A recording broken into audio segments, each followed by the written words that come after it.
You don't defeat a narcissist by fighting harder. You defeat them by becoming unavailable to their game. Because the moment they realize they can't control your emotions, they lose their power and you regain your peace. Let's be honest, narcissists are masters of emotional chess. They'll charm you, confuse you, guilt you, and when that doesn't work, they'll make you question your own reality. But today, I'm going to give you 5 psychological moves that flip the board completely. Moves that make their manipulation fall flat and their confidence crack. The narcissist's power doesn't come from their charm, their words, or even their confidence.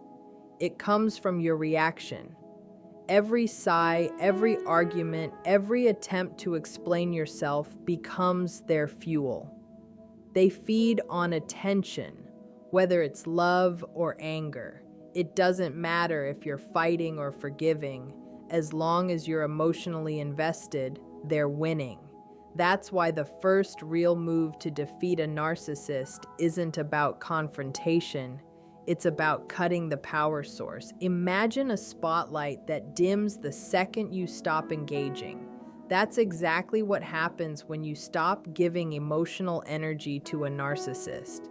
They need that reaction to feel relevant, to confirm their superiority, to validate their story that they're the one in control. The less you respond, the more their illusion of control begins to crumble. When you stay calm, you create confusion in their system.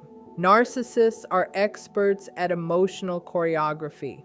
They know how to push buttons to make you dance. But when you stop moving, the music dies.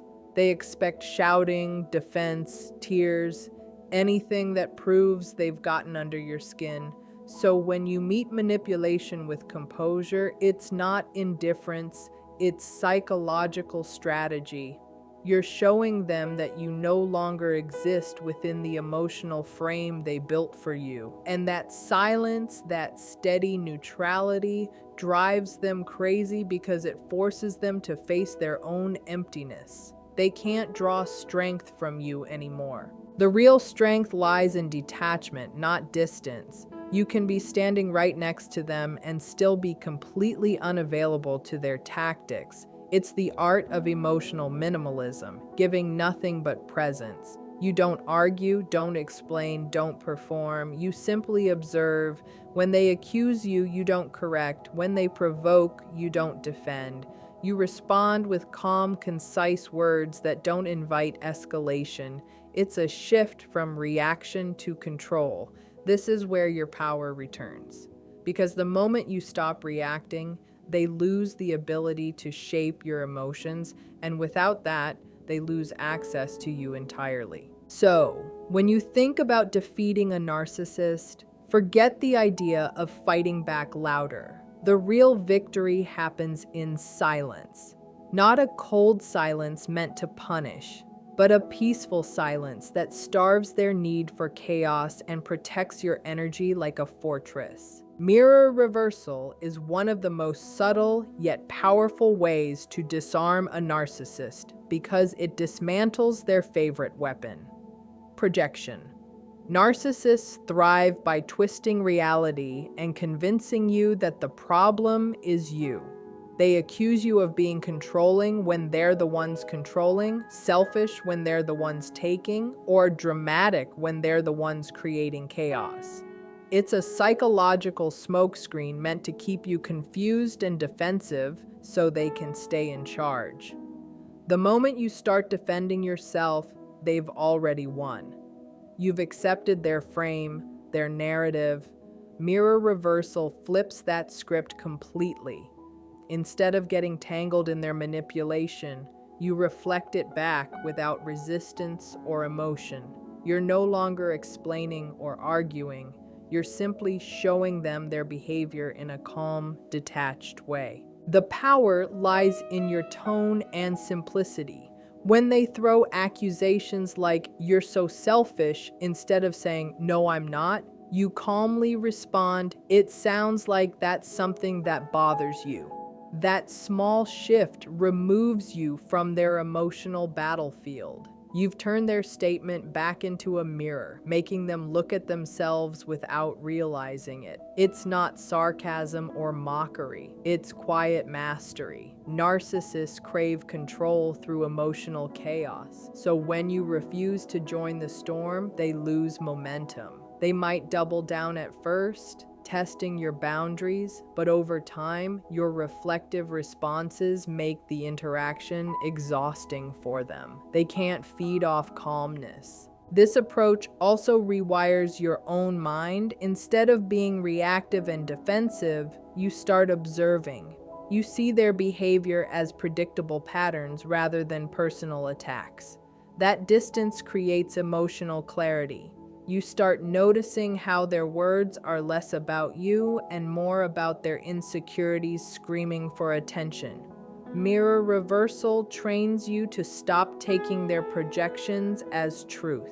You begin to see their accusations as confessions, their insults as self-descriptions. It's not about winning an argument, it's about refusing to play their game.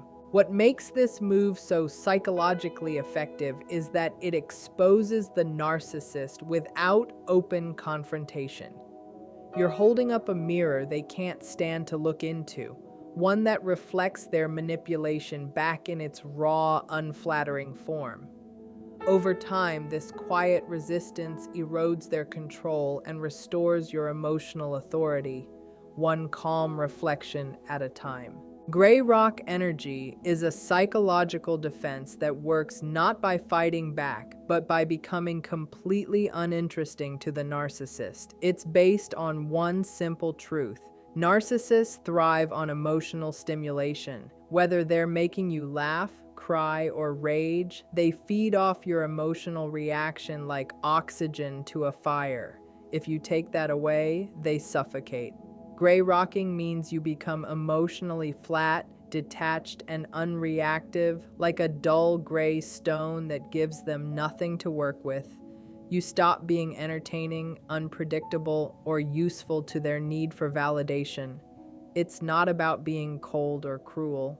It's about being strategically boring. When you apply gray rock energy, your words become short, factual, and neutral. You stop explaining, oversharing, or expressing enthusiasm. If they ask how your day was, you reply, "It was fine."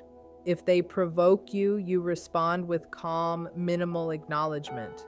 You don't show irritation, excitement, or pain. You stay level.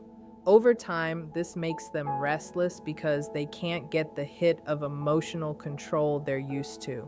Narcissists crave drama because it keeps them feeling powerful and relevant. When you remove that supply, you're teaching them that you are no longer a source of emotional entertainment. They either escalate temporarily, trying to provoke a reaction, or they move on to find someone else who will feed their ego.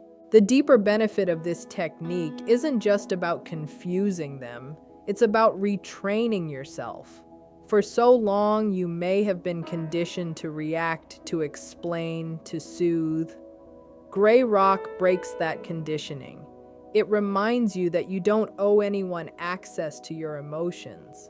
You learn that calmness isn't passive, it's power under control. You're no longer at the mercy of their emotional manipulation because you've removed yourself from the cycle entirely. This approach builds internal strength. It teaches you to regulate your responses instead of being pulled into their chaos. It can feel uncomfortable at first, especially if you're naturally empathetic or expressive.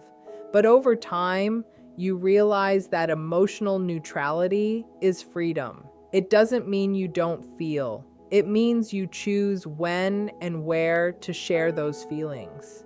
And in the presence of a narcissist, that choice becomes your greatest shield. The pattern break is a psychological tactic that interrupts the narcissist's control cycle by removing the reactions they depend on. Narcissists thrive on predictable dynamics. They accuse, you defend, they criticize, you explain, they withdraw, you chase. This repetitive pattern is how they maintain dominance and emotional leverage. Every time you react in a familiar way, you reinforce their sense of power. Breaking that pattern throws them off balance because they no longer know how to manipulate you. It's like changing the rhythm of a dance they've led for years. Suddenly, they can't find the beat. To use the pattern break, you start by recognizing when you're being pulled into their script. They might provoke you with a subtle insult or a guilt trip designed to trigger your old response. Instead of explaining, justifying, or defending, you respond differently. You might simply say, "That doesn't work for me," or "I'm not discussing that." No elaboration, no argument, no emotional charge. It's brief, calm, and final. That one sentence is enough to shatter their illusion of control because it denies them the emotional reaction they were seeking. It communicates strength without aggression and boundaries without hostility. What makes this move so powerful is that it exposes their dependency on your emotional engagement.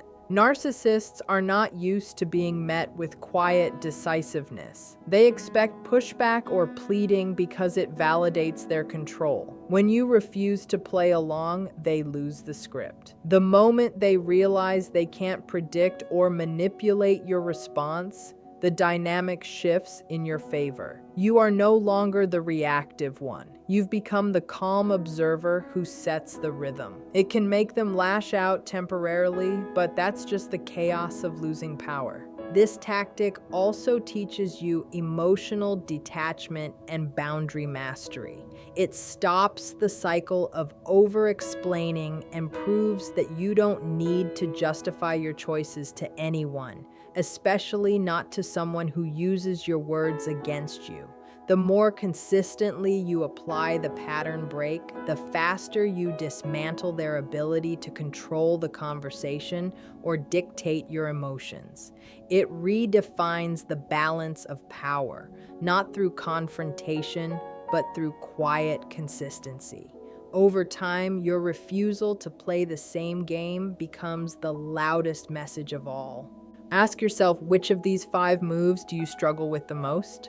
Because awareness is the first act of power. Once you know which move you need, you're no longer reacting, you're strategizing. The scarcity shift is the moment you stop being endlessly available to a narcissist's demands, and in doing so, you completely reverse the power dynamic. Narcissists thrive on access to your time, your attention, your emotions, your energy. They rely on the idea that no matter how they behave, you'll still pick up the call, still explain yourself, still forgive. That unlimited access feeds their ego and reinforces their belief that they can control you whenever they choose. The scarcity shift disrupts that by introducing boundaries so firm that your presence becomes something they can no longer assume. You stop being their emotional supplier. You pull back your availability, not out of spite, but out of self-respect. When you begin this shift, you'll notice their discomfort immediately. They might test your limits, guilt trip you, or suddenly turn affectionate to draw you back in. It's manipulation dressed as care. But every time you resist, every time you take longer to respond or simply don't respond at all, you're retraining both of you. You're showing them that their behavior has consequences, that attention and connection are earned, not owed. This shift doesn't require dramatic confrontation. It's about quiet consistency. You create distance, reduce engagement, and stop explaining that distance. Narcissists crave reassurance that they still hold emotional power. So withholding that reassurance is what truly unsettles them. The beauty of this move lies in how it reclaims your focus. When you stop chasing their validation, you redirect that energy toward yourself, your growth, your peace, your boundaries. You begin to feel what it's like to live without constant emotional extraction. It's liberating and at first a little disorienting because you're breaking a pattern of dependency that may have defined the relationship for a long time. But as scarcity builds, something profound happens. Your value increases not because you're playing games, but because you're finally recognizing your worth. The narcissist senses that loss of control like a drought, and it drives them desperate. They may attempt to provoke you, love bomb you, or even smear you to pull you back into their orbit.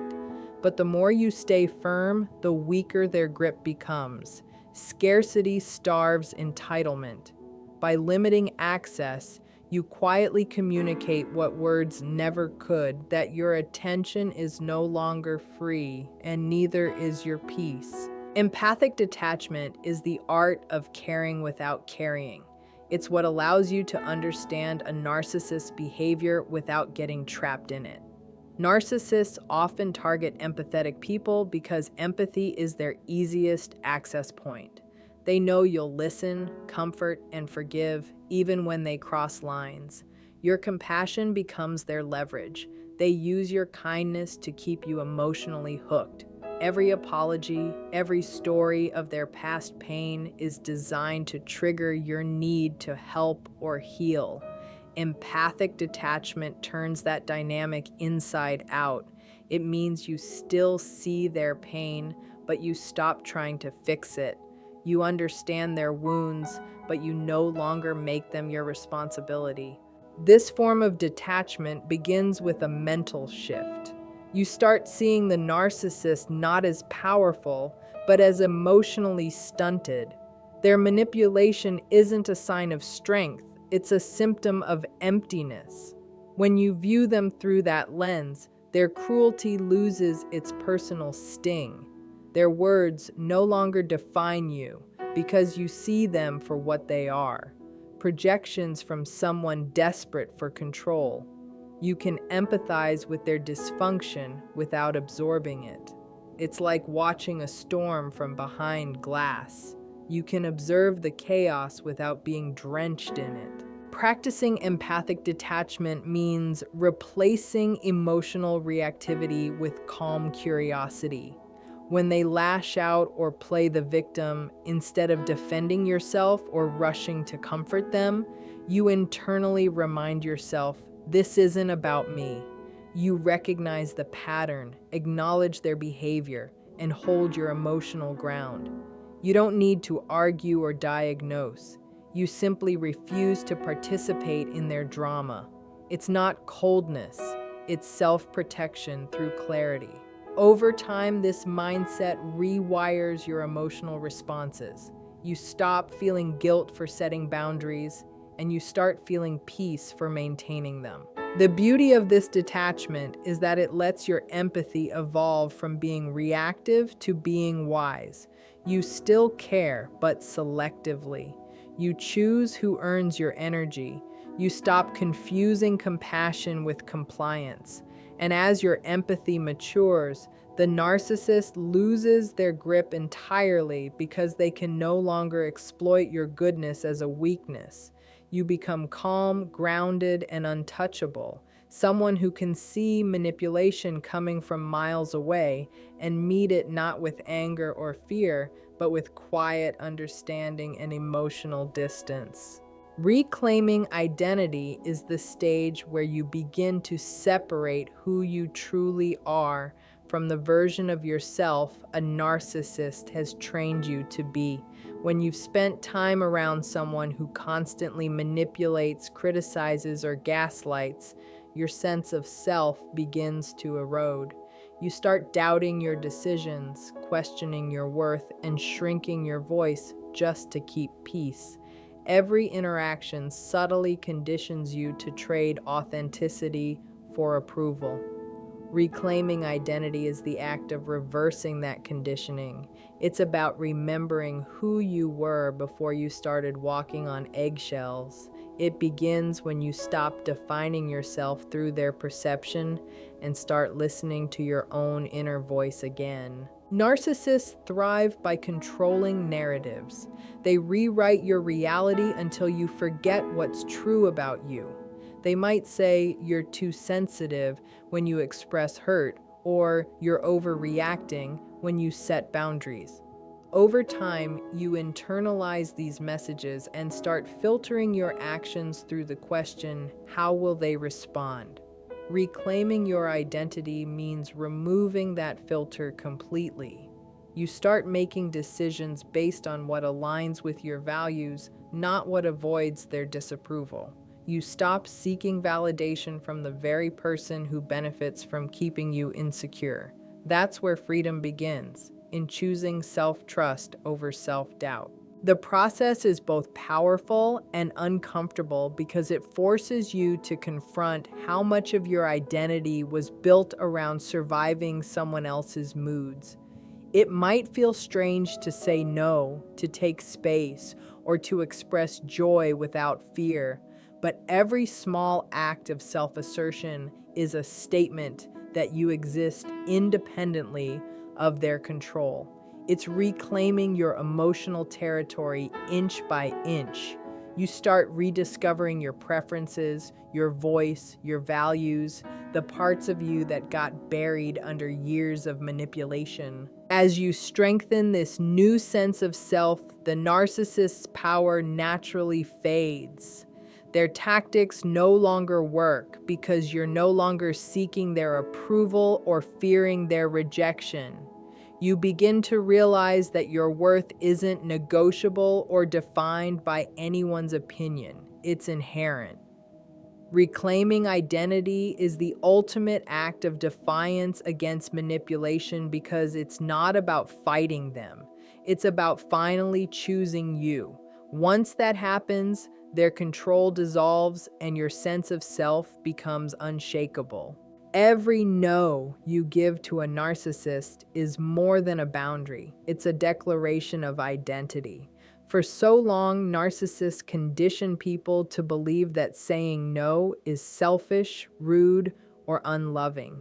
They twist your natural empathy into guilt so that compliance feels like kindness and resistance feels like betrayal. The moment you begin saying no, you start breaking that illusion. You're no longer playing the role they wrote for you. You're rewriting your own script. Each refusal becomes a quiet statement that your needs, time, and peace matter as much as anyone else's. It's not defiance for the sake of rebellion, it's the rediscovery of self-respect after a long period of emotional erosion. When you begin to say no, you'll see the narcissist react with shock or anger. That's because your compliance was their currency. They relied on your automatic yes to feel powerful, to control, to keep you small. Your no exposes their dependence on your submission. It interrupts their cycle of entitlement.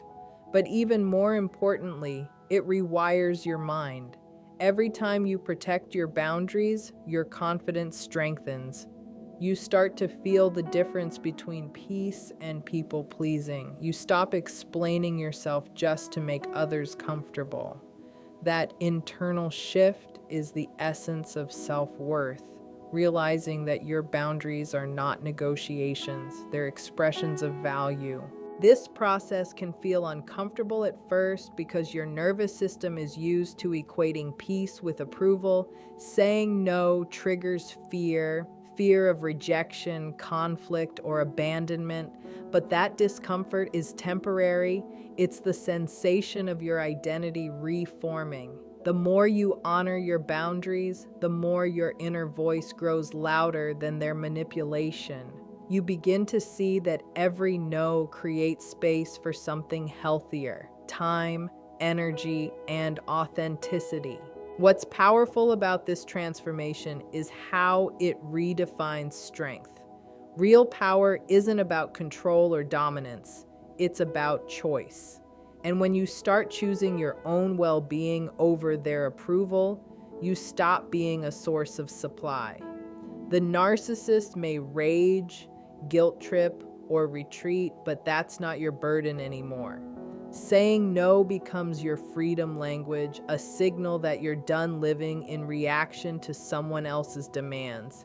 Each no reclaims another piece of your autonomy until you no longer feel guilty for protecting the peace you fought to regain. Defeating a narcissist isn't about outsmarting or outshouting them. It's about reclaiming the space they once occupied within you. Each of these psychological moves, silence, reflection, detachment, scarcity, and self-identity, leads to the same destination: emotional independence. When you stop feeding their need for reaction, you take back control. When you stop explaining and start observing, you shift from being manipulated to being centered.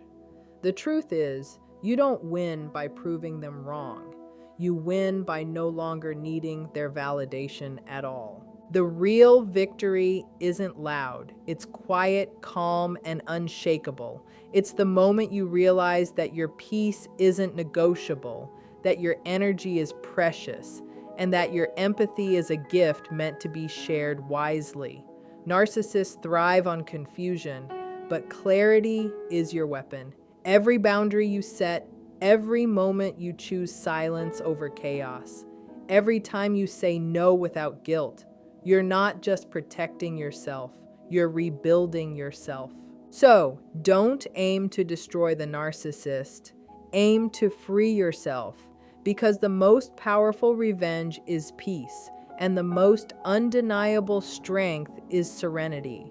When they can no longer provoke you, control you, or define you, that's when you've already won. Your power was never theirs to begin with.